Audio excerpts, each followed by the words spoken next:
been a great honor to serve as Public Service Commissioner for the Southern District, but I'm here today to make my announcement as a candidate for the Secretary of State.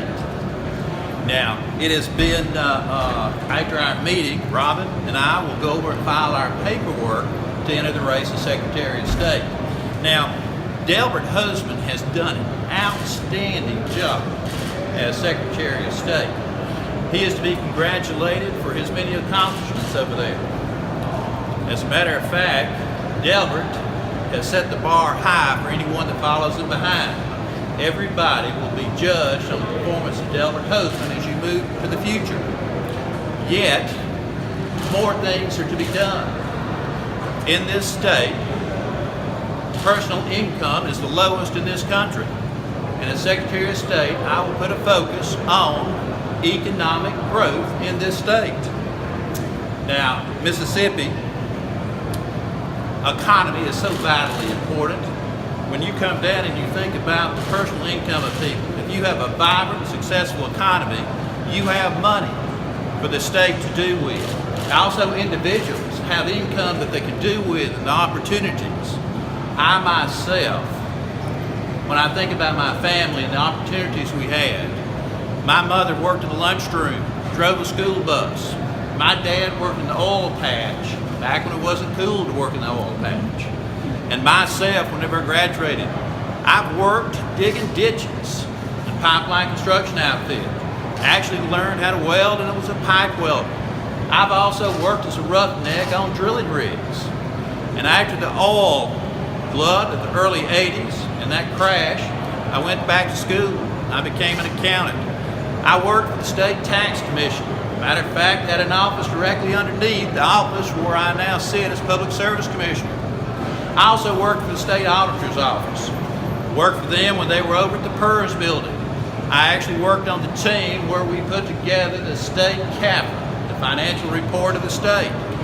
And as my career in my CPA firm, I worked with businesses both small and large. I have even worked in an investment banking firm. So when you talk about money and finances, I understand that. I also understand how to accomplish things. Now, the economy is vitally important.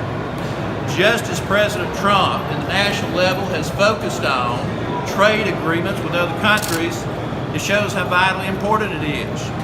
And President Trump, I agree with him and will stand with him. As a matter of fact, I was an early supporter of President Trump in this state.